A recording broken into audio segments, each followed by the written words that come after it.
오늘의 말씀의 제목은 뭐지요? 네. 그가 오시면, 네. 그분이 누구예요? 네. 그분이 누구예요? 네. 성령께서 오시면, 네. 성령께서 오시면 어떻게 될까요? 네. 성령께서 오셔야 돼. 성령께서 오셔야 내 현재의 삶의 비참함을 끝내고 마침내 하나님 안에 있는 참된 영생의 복을 누리게 될 것입니다. 그가 오셔야 돼요. 주님이 그가 오셔야 돼요. 진리 성령께서 오셔야 돼요. 우리가 계속해서 요한복음 13장, 14장을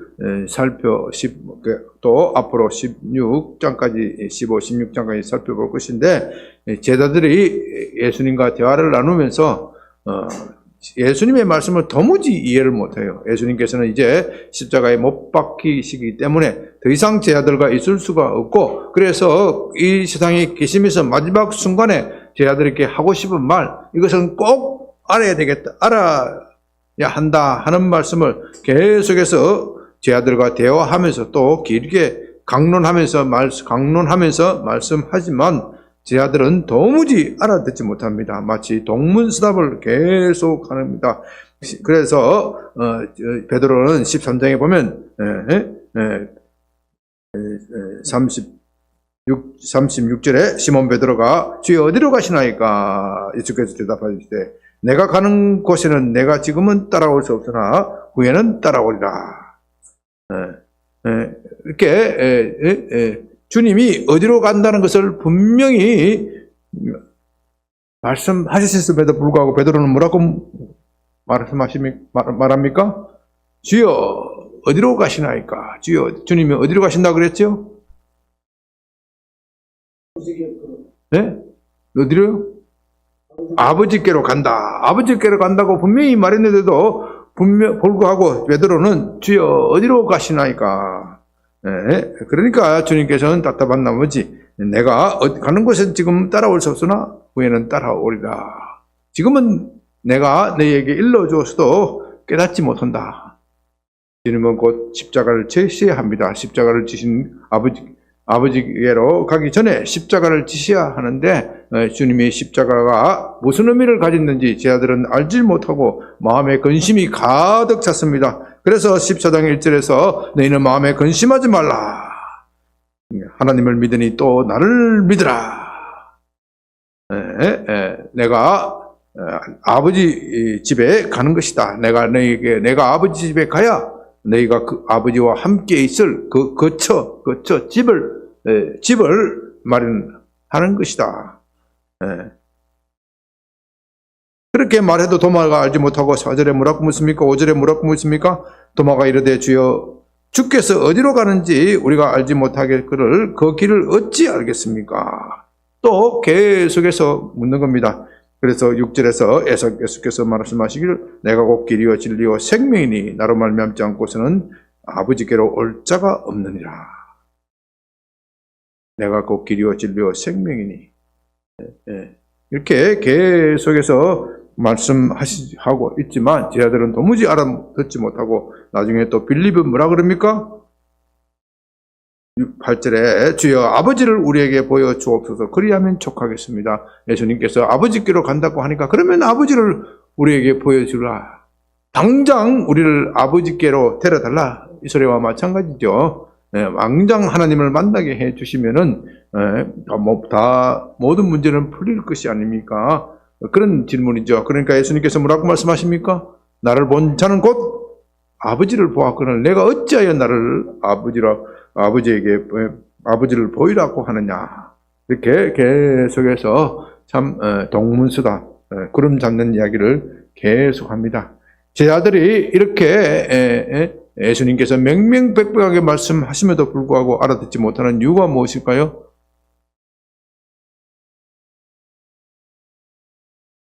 네? 문으로 보지 못하여서 성령께서 오지 못하셔서 성령께서 오지 못하시고 믿음이 약해서 뭐 여러 가지 우리가 이야기를 할 수가 있습니다. 제자들이 이렇게 예수님께서 진리를 말씀하심에도 불구하고 알지 못하는 것은 결국 진리를 보는, 진리를 깨닫는 눈이 없고 진리를 깨닫는 능력이 없는 거예요. 능력이 없어. 진리를 깨닫는 능력이 없어요. 그래서 주님께서는 제자들에게 그 능력을 주시기 위하여, 16절에 뭐라 그러시겠습니까? 내가 아버지께 구하겠으니 그가 다른 보혜사를 주사 그가 영원토록 너희와 함께 있게 하리라. 그는 진리의 영이라. 세상은 너희 그를 받지 못하나니 그는 그를 보지도 못하고 알지도 못함이라. 그러나 너희는 그를 아나니 그는 너희와 함께 거하시며 또 너희 속에 거하시겠습니다.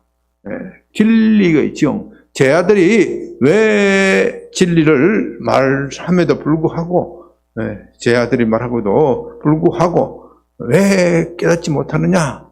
성령께서 아직 임하지 못하신 거로, 그 말씀도 맞는데, 그것은 결과적으로 하는 이야기고, 원체적으로 그 이전에 제 아들의 마음이 삐뚤어져 있어요. 제자들뿐만 아니라 저와 여러분들의 마음이 삐뚤어져 있어요. 마음이 삐뚤어져 있기 때문에 진리를 말해도 알아듣지 못해요. 그래서 마음에 있는 이 삐뚤어진 것을 고쳐야 돼. 삐뚤어진 것을. 아무리 말하여도 알아듣지 못하는 것은 마음이 삐뚤어졌다. 그래서 이사야서에서 뭐라고 그랬습니까? 너희가 보기는 보아도 보지 못하고, 듣기는 들어도 듣지 못한다. 이게 미치는 거예요. 이게 미쳐. 주님이, 제 아들이 예수님을 보기는 보아도 보지 못하고, 예수님이 누구인지 알지 못하기 때문에, 보기는 보아도 도무지 알지 못하고, 듣기는 들어도, 예수님 말씀을 듣기는 들어도 깨닫지 못하고, 그러니까 마음의 고침을 받지 못하는 거예요. 그래서 이 성령께서 오시야 이 마음에 삐뚤어진 것을 고쳐야 돼요. 마음에 삐뚤어진 것을 고치지 않고서 하나님의 말씀을 아무리 갖다 부어도 소용이 없다. 마음에 삐뚤어진 것을 고쳐야 돼요. 그럼 우리 마음이 어떻게 삐뚤어져 있는가요? 어떻게 삐뚤어져 있어요? 이걸 이해를 해야 돼요. 이거를, 우리 마음이 어떻게 삐뚤어져 있는가? 요거를 이해를 해야 우리가 성령께서 우리에게 어떤 작업을 하시는지 이해를 하고 거기에 전적으로 순종을 할 수가 있어요. 마음이 삐뚤어져 있어요. 우리 마음은 원래 진리를 받아들이기를 좋아하지가 않아요. 진리를 거부를 해요. 우리 마음속에. 여기서 말하는 진리는요, 이 수학적 진리를 말하는 것이 아니에요. 1 더하기 1은 얼마예요? 몰라? 1 더하기 1은 2. 10 곱하기 10은 100. 조금 어려운 거 이야기하는 게 대답하네. 너무 쉬운 걸 대답을 안 해. 이거는 수학적 진리예요. 수학적 진리도 필요하겠지만은, 지금 말씀하는 진리는 그런 진리를 말하는 것이 아니에요. 우리를 참으로 행복하게 하고 인생의 의미를 깨닫게 하고 우리에게 참 생명을 주는 진리를, 그 진리를 말해요. 그것은 곧 다른 말로 하면 구원에 관한 진리를 말해요. 구원에 관한 진리. 우리가 세상 살아갈 때 1 더하기 1, 10 곱하기 10 이런 것도 아는 것도 필요하지만, 또 그것은 꼭 굳이 몰라도 돼. 굳이 몰라도 먹고 사는 데는 지장이 없어. 그죠? 예를 들자면요, 옛날 사람들은 지동설이 아니라 천동설을 믿었어요. 천동설. 지구가 가만히 있고 태양이 지구를 따라서 하늘이 움직인다. 그래서 천동설. 그런데 갈릴레이가 뭐라 그랬어요? 지동설이라고 주장했어요. 지동설을 주장했는데, 여러분들이 지동설이 맞든 천동설이 맞든 여러분들의 삶에 영향을 미쳐요? 아무 소용이 없어. 이건 과학자들이, 또 여러 가지 과학적 발명하는 사람들에게는 그런 것들이 필요하겠지만, 여러분들이 직장 생활하고 삶을 사는 데는 아무 필요가 없어. 필요가 없다는 말은 좀 어폐가 있겠지만, 별로, 내하고는 별로 관계가 없는 지식이에요. 그죠? 여러분 대부분의 사람들에게는 그런 관계가 별로 없는 지식이에요. 그러나 주님께서 말하는 영생을 얻는 지식은 반드시 필요해요. 영생을 얻는 지식이 없으면 다 멸망당하는 거예요. 멸망당하는 거. 멸망당하는데 이 영생에 관한 지식을 바로 진리라 그러거든요. 17절에 그는 진리의 영이라. 진리의 영이라. 진리의 영이라는 것은 우리에게 진리를 가르치시는 영이시다. 그 뜻이. 그 진리가 뭐예요, 그러면? 네? 진리가 뭐예요? 요한복음 14장에 있는 말씀대로 하면. 나 어려운 질문 난 절대로 안 해. 요한복음 14장에서 한번 찾아봐요. 진리가 뭐예요? 네? 네? 네?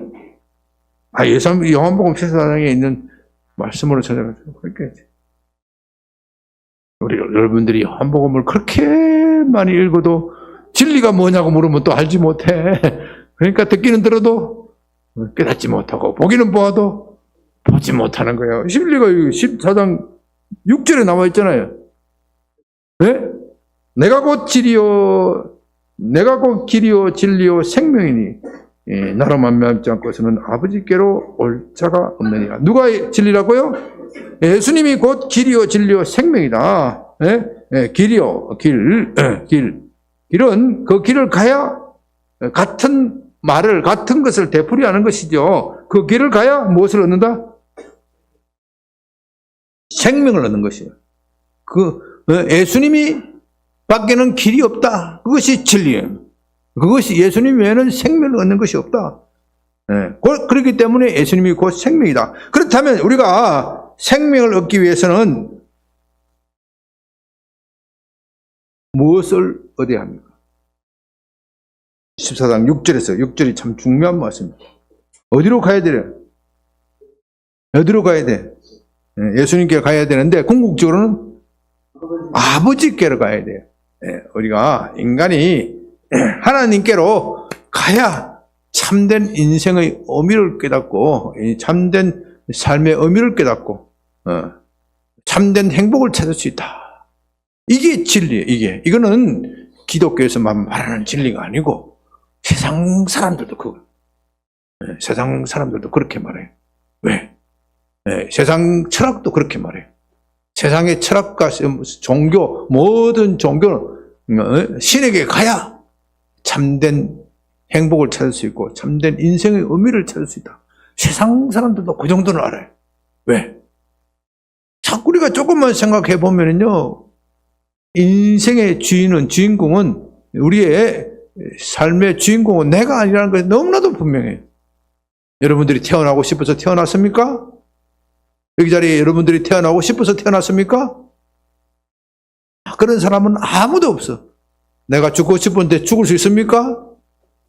그런 사람은 아무도 없어. 아무도 없어. 대부분의 우리의 삶은 내가 선택하고 결정하는 것이 아니라 주어진 것이 주어진 것. 그 주어진 것을 중에서 우리가 아주 조그만한 부분을 선택할 뿐이에요. 따지고 보면은 우리가 선택할 수 있는 부분은 아주 제한되어 있어요.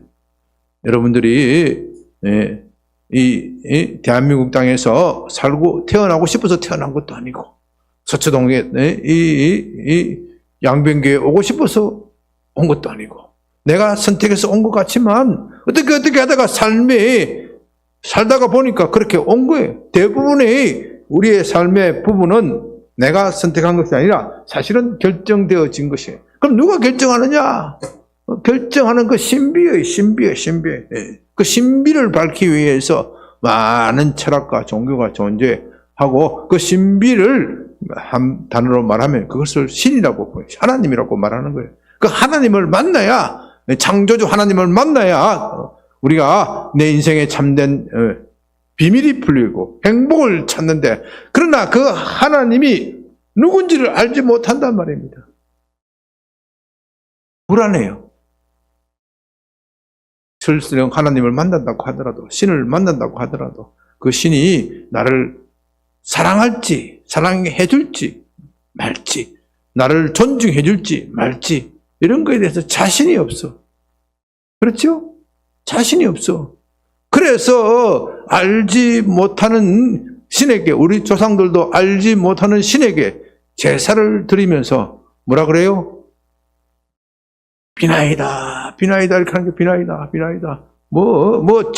내가 잘못했는지, 잘못했는지 모르겠지만은 무조건 빌어놓고 보는 거예요. 예? 예, 왜? 불안하니까. 그 신이 나에게 행복을 줄지 불안할지 모르니까 거기다가 재물을 얹어놓고 신이 돼지고기를 좋아하는가 봐요. 우상은 돼지고기를 좋아하는 거. 그래서 뭐라 그래? 뭘 올려놓고? 돼지 머리를 올려놓고 거기다가 그냥 하면 안 되니까 뭐도 꼽아놔? 돈도 훅 꼽아놓고 신이 돈도 좋아할지 모르니까. 그러니까 신의 참된 속성을 알지 못하고 쉽게 말하면 지가 좋아하는 것이 신도 좋아하는 줄 알아요. 그 수준이 그래. 그 수준이 그래. 인간의 수준이. 그밖에 안 되니까 늘 내게는 진리가 필요하다는 것을 알면서도 진리에 이르는 길을 알지 못하는 거예요. 진리를 이르는 길을 알지 못하기 때문에 늘 방황하고 헤매는 거예요. 그 진리를 알지 못하는 그 이유가 내 속에 본질적으로 내재하고 있는데, 그 내재하고 있는 그 본질은 바로 신을 거부하는 마음이세요. 다시 말해서 인간은 신을 찾으면서도 다른 한쪽에서는 신을 거부를 해요. 왜? 그 신이 내게 다가오면 나의 모든 것을 빼앗아 가버릴 것이다. 그 절대적인 신이 오면은 나의 모든 것을 빼앗아 가버릴 것이다. 왜냐? 자기식으로 생각합니다. 자기식으로. 인간 세계에서 여러분들이 힘 있는 사람과 힘 없는 사람이 만나면 누가 이겨요? 네? 힘 있는 사람이 이기란 말이야. 힘 있는 사람은, 힘 없는 사람은 어떻게 해요? 힘 있는 사람 앞에 절대적으로 복종해야 돼. 김정은이 독재 권력을 만나면 그 북한 주민 전체는 다 누구의 노예예요?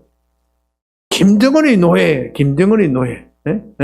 이런 인간 세상에서 일어나는 구조, 인간 세상에 일어나는 사고의 한계, 그 한계에 박혀있기 때문에 진리를 알지 못하는 거예요. 이 사고의 틀을 깨야 돼. 사고의 틀을 깨야 돼. 이 사고의 틀이 깨지 않는 한 절대적으로 진리를 갖다 퍼부어도 그 속에서 진리를 거부를 하는 거예요. 진리를 거부. 그런데 성경에 나타난 하나님은 어떤 분이라고 그랬어요? 성경에 나타난 하나님은 절대적이기도 하지만 또 뭐예요? 절대적으로 사랑이라고 그래요. 절대적으로 사랑이야. 그러니까 그 하나님께 우리가 순종하고 복종하고 우리가 하나님의 피조물이라는 것을 인정하기만 하면 하나님의 모든 풍성함이 내 것이 다 되는데, 내가 지금 헐벗고 굶주리고 부족하다는 것을 알고는 있어. 알고는 있지만 이것이 채워주는 존재, 그것이 기독교 하나님이 아니더라도 뭔가 막연한 신이 내게는 필요하다는 그것이 절실하게 느껴지지만 막상 그 신 앞에 다가갔을 때는 그 신을 어떻게 해요? 거부를 하는 거예요. 이것을 성경에서 뭐라고 말하면 죄라고 그래요. 여러분들이 이 죄가 뭐냐? 내가 십계명 중에 뭘 어겼다, 우상을 섬겼다, 주의를 범했다, 11조를 뭐 안 했다, 뭐 어쩌다 이런 것은 아주 사소한 죄고, 그건 아주 사소한 거야. 그건 아주 사소한 거고, 근본적인 죄는 하나님께 내가 순종하지 않으려는 그 마음이 있어, 내 마음에. 이게 근본적인 죄야. 이 근본적인 죄를 딱 쳐내지 않으면은 절대로 아버지께로 갈 수가 없어요.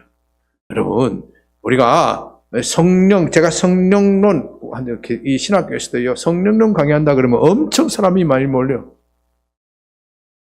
성령론 말한다 그러면 사람들이 많이 몰려요. 왜 몰리겠어요? 성령께서 하시면 우리가 신비한 환상을 보고 방언도 하고 예언도 하고 뭐 신비한 능력이 나타날 것이다. 이런 걸 기대를 해요. 이런 걸 기대를 해요. 왜? 그런 것들이 내게 나타나야 내가 삶의 장식이 생기는 거예요. 장식이 생기기 때문에 내 삶이 파워풀해지고 능력 있고, 어떤 사람은 성령의 간증을 들어보니까 성령 충만함을 받아서 병도 고치고, 영안이 느릿듯이 뭐 천국도 보고 뭐 난리치고 뭐 이렇게 뭐 장사도 잘 되고 사업도 잘 되고 돈도 많이 벌다. 그러니까 내 삶의 그런 것은 어떻게 보면 우리 삶의 장식이란 말이에요. 근본적인 문제가 그것이 아니란 말이에요. 그 근본적인 것을 우리 마음속에는 거부하는 마음이 있어요. 그 근본적인 것이 뭐냐? 우리 삶에 있어서 가장 근본적인 게 뭐냐? 하나님을 만나야 되는데, 하나님을 만나는 사람은 하나님께 절대적으로 복종을 해. 절대적으로 복종을 해. 이 마음이 우리에게는 없어요. 이 마음이 우리에게는 없다고요. 그래서 예수님께서는 이 마음을 우리에게 주시기 위해서 사실 십자가를 주신 거예요. 이 십자가를 주신 거예요. 내가 십자가를 지어서 너희들이 죄를 사했다. 너희들이 죄를 사했다는 그 말은요, 내가 지난주에 예배 까먹었다. 그 정도의 죄가 아니야. 내가 지난주에 딴짓을 했다. 남의 것을 훔치고 또 거짓말했다. 그 정도의 죄를 말하는 것이 아니고, 내가 내 마음속 근본적으로 내 마음속에 하나님을 거역하는 마음이 있는데, 이 거역하는 마음을 깨뜨리기 위해서 십자가를 지신 거야. 이것을 깨닫는 마음이 있어야 되는데, 이것은 절대로 성령께서 깨닫게 해주시지 않으면 깨달을 수 없다는 거예요. 그래서 지금 예수님께서 내가 아버지께 거하겠으니 30절 16절을 봅니다. 그가 다른 보혜사를 너희에게 주사 영원토록 너희와 함께 있게 하겠다. 여기서 다른 보혜사라고 그러죠. 보혜사라는 말은 헬라어로 파라클레토스라고 그래요. 파라클레토스라는 파라는 옆에 있다. 그리고 클레토스라는 것은 부른다. 불러서 옆에 있는 사람. 쉽게 말하면은 가장 그거는 법정에선 변호인을 말하는 거예요. 카운슬러, 변호인, 조력자, 그것을 말하는 거예요. 그런데 여기서 그 보혜사는 보혜사인데 뭐가 붙었어요? 그 형용사가? 뭐가 붙었어요? 그 앞에? 또 다른 보혜사. 또 다른 보혜사라는 말이 붙었어요. 그러면 원래 보혜사가 있었다는 뜻이죠? 그죠? 그러면 원래 보혜사는 누구겠어요? 원래 보혜사는 누구라고요? 예수님이 원래 보혜사고, 원래 보혜사인데, 이 원래 보혜사 혼자 힘으로서는 아버지께로 가는 길을 열 수가 없는 거예요. 그래서 내가 다른 보혜사를 주겠다. 그런 거예요. 왜 첫 보혜사이신 예수님만으로 안 되느냐? 예수님만으로 안 되느냐? 하니까 미단이 아니냐? 뭐 그렇게 얘기하는데, 이건 명백한 진리. 예수님 자신이 그렇게 말씀하시죠. 왜? 나는 너희와 육체로 있다. 예수님은 육체로 계시기 때문에 우리와 영원히 함께 하실 수도 없고 우리 속에 거할 수도 없어요. 우리 속에 있는 이 죄의 문제를 해결하기 위해서는 우리 속에 들어와서, 의사가 우리 속에 들어와서 우리 속에 있는 것을 열어서 수술을 해줘야 돼요. 우리 속에 열어서 수술을 해줘야 되는데, 예수님은 육체로 계시기 때문에 우리 속에 들어오실 수가 없어. 들어오실 수가 없기 때문에 우리 속에 있는 것을 고쳐주지를 못해. 그래서 사람들이 예수님이 계실 때 뭐라 그랬어요? 예수님의 말씀이 너무 좋고 저렇게 살면 천국이 금방 임할 것 같은데 안 돼. 그래서 예수님의 말씀을 들을 때는 달게 듣지만 예수님이 사라져버리면 그 말씀이 어떻게 해요? 들은 것이 다 까먹어버려. 여러분들도 그렇잖아요. 내가 아무리 여기서 좋은 말씀을 설교를 하고 예수님의 말씀을 전달해도 밖에 나가면 잊어버려. 100개 말하면 100마디 하면 한마디라도 기억하면 다행이에요. 한마디로라도 기억하면 다행이에요. 그 다음날 큰 교회 목사님이 그랬다는 거예요. 수만 명 교회 모이는 목사님이 밖에 나가는 성도들에게 오늘 설교 제목이 뭔지, 설교 다 듣고 나가 설교 제목이 뭔지 그 설문조사 했더니 대부분이 설교 제목 조사도 모른다고 그래요. 오늘 예배 들어가 당장 나가면 인간이 그렇다는 거예요. 인간이 그래. 예수님이 저자가 직접 와서 강의를 해도 그것을 깨닫지 못해. 왜? 속에 뭐가 깨닫지 못하기 때문에 속에 있는 이 죄라는 질병, 그러니까 여러분들은 죄를 그냥 단순하게 내가 계명을 어기는 것이다 그렇게만 생각해서는 안 돼. 그것은 죄의 정상일 뿐이에요. 죄의 정상. 왜 내가 계명을 어기느냐? 내 속에 영적 질병이 있어요. 영적 질병. 영적 질병은 내가 하나님을 기쁘게 하지 않고 늘 나를 기쁘게 하고 늘 내가 인생의 주인이다, 내가 내 삶의 주인이다, 내가 우주의 주인이다 하는 이 내 속에 있는 이 마음이 있어요. 이 마음 때문에 아무리 좋은 것이 와도 다 거부를 하는 거예요. 마음속에 어떤 처방이 오더라도 그것을 다 거부를 하고 남는 것은 뭐예요? 염려, 근심, 걱정뿐이에요. 염려, 근심, 걱정뿐이에요. 내가 이렇게 이야기를 해도 속에는 내일 무엇을 먹을까? 내일 무엇을 마실까? 염려, 근심, 걱정으로 가득 차 있어. 내가 보니 그래요, 여러분들. 여기 있는 분들도 그래요. 내일 뭘 하지? 오늘 3부 예배까지 남아서 설교 듣는 것도 참 귀한 일인데, 귀한 일인데, 이때 은혜를 흡족하게 받아서 내가 하나님의 뜻에 따라서 열심히 살아보리라 이런 생각보다는 내 삶을 하나님께 드려보기보다는 야 오늘 신목사님 설교를 들어보서 좀 팔자를 고쳐보면 어떨까? 다른 말로 하면 하나님이 가진 것의 일부를 내게로 들어와서 나를 장식해 하시면 얼마나 좋을까? 하나님이 돈도 많다고 하니까 하나님이 가진 돈도 내한테 오고, 하나님이 권력도 많다고 하니까 하나님이 가진 권력도 내게 오고, 하나님이 가진 명예도 내게 오고, 이것을 내 삶에 끌어들이면 내가 얼마나 행복할까? 우리의 사고의 체계가 그렇게 돼 있어. 그건 여러분만 그런 것이 아니고 나도 그래. 이 성경은 이걸 가지고 뭐라 그런다?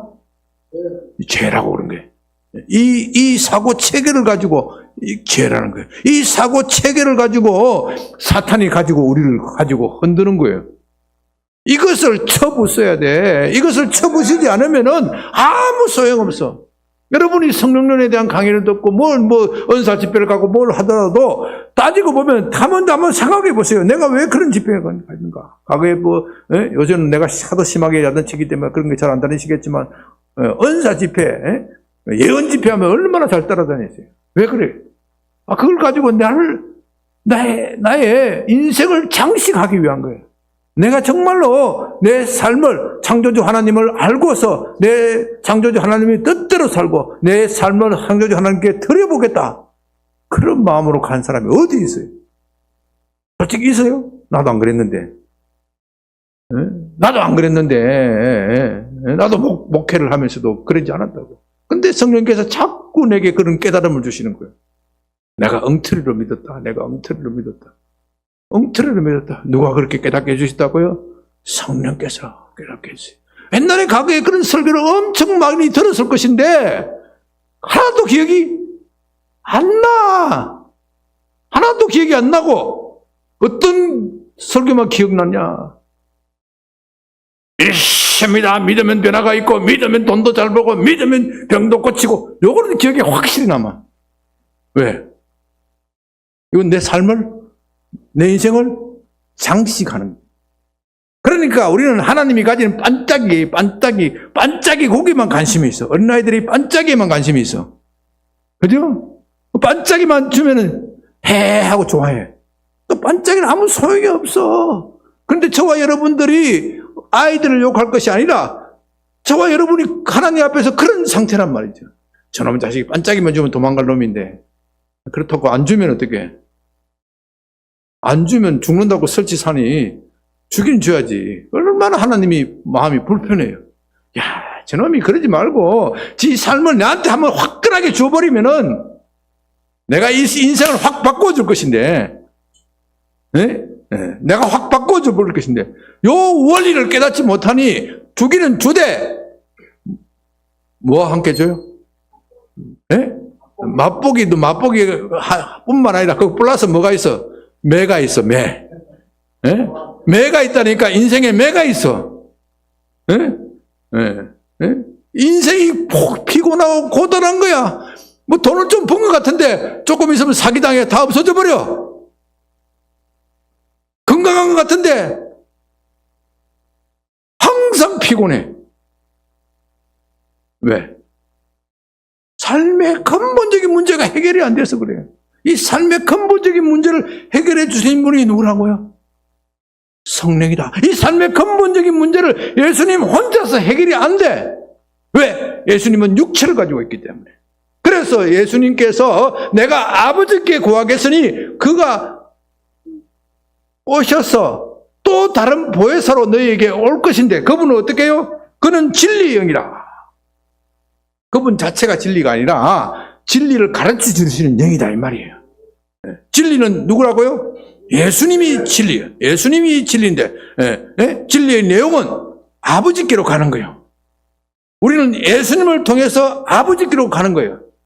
왜 다이렉트로 아버지께로 못 가느냐? 이 다이렉트로 가려는 마음 자체가 교만한 거야. 교만이란 거야. 건방을 뜨는 거예요. 아버지께서 하나님께서 너희가 죄가 있기 때문에 예수님을 거쳐서 내게로 오라. 그러면 그렇게 가야 되잖아요. 그런데 이 세상에는 건방을 뜨는 인간들이 너무 많아. 그건 여러분들만 그런 것이 아니고 신학자들도 그렇고 목사들도 그렇고 건방을 뜨는 인간들이 너무 많아. 예수님을 제껴버리고 하나님께로 갈 수 있다고 생각하는 사람들이 너무 많다는 거예요. 그런 사람들이 율법주의자고 세상에서 자기 잘난 체 하는 사람이에요. 우리가 예수님께 무릎을 꿇으라고 하신 이유는 주님께 하나님께서 너희가 진짜로 내게 영어로 말하면 서렌더 항복했는지 안 했는지 그걸 보겠다. 그게 시금석이야. 십자가가 시금석이에요. 이 십자가, 예수의 십자가가 시금석이에요.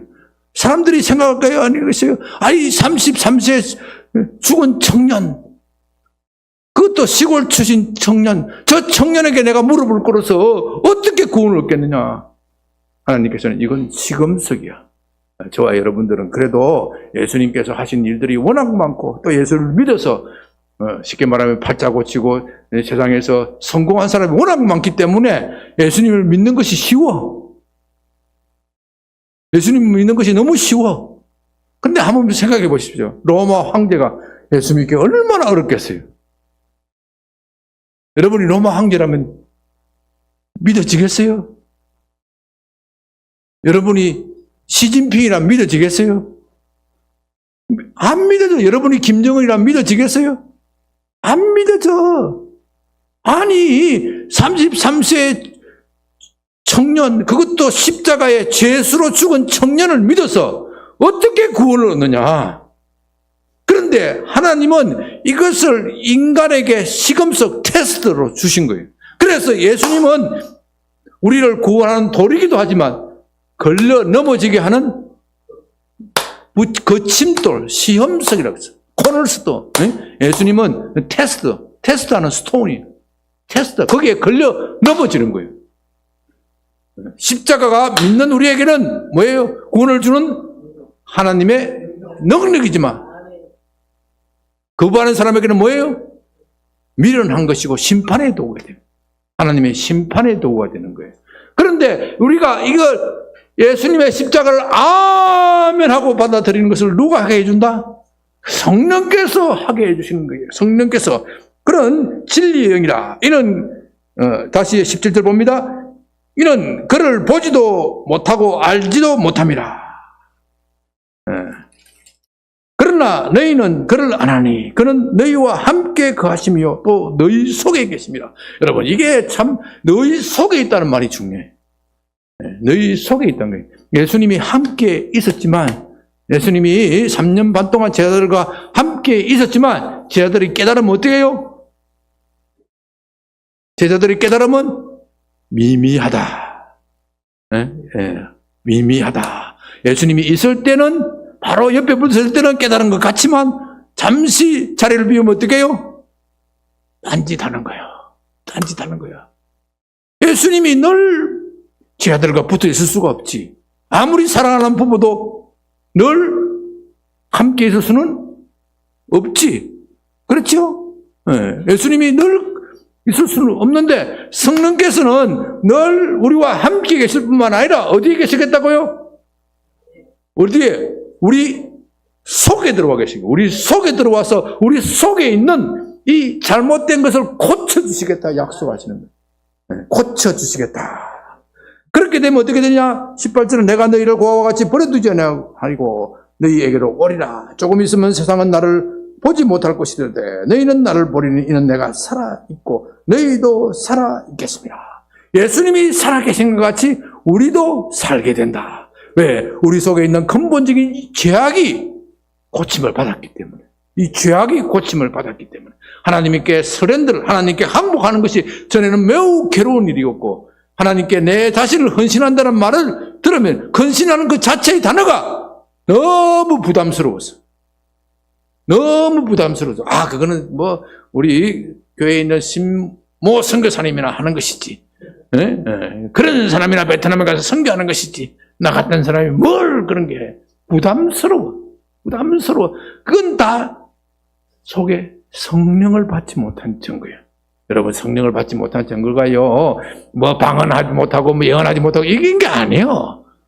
이거는 아주 초보 수준의 성령 받는 것이고, 그런 건 받아도 되고, 안 받아도 되고, 큰 건 아니야.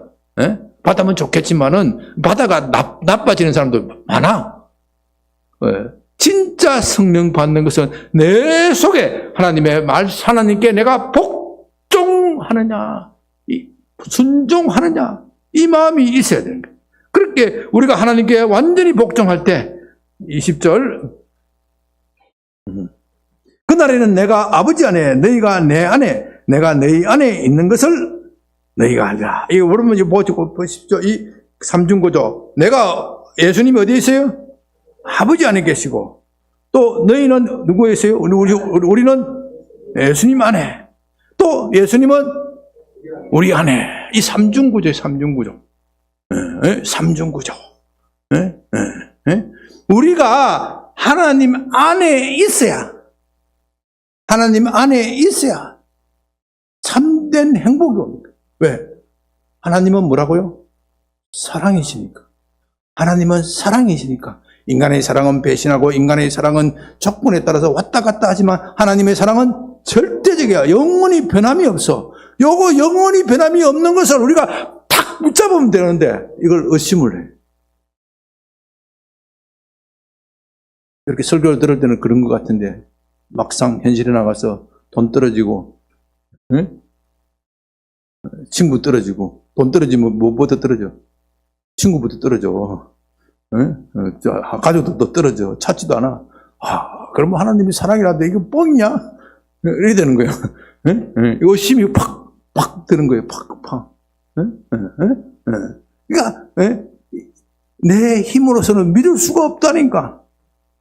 성령께서 아니야. 내 속에서 도와주시는 거예요. 옆에서 도와주시는 게 아니라 어디서? 내 안에서 도와주시는 거예요. 아니야. 내가 한번 생각을 해봐. 나중에 우리가 보겠지만 성령께서 예수님 말씀을 기억나게 한다 그랬어요.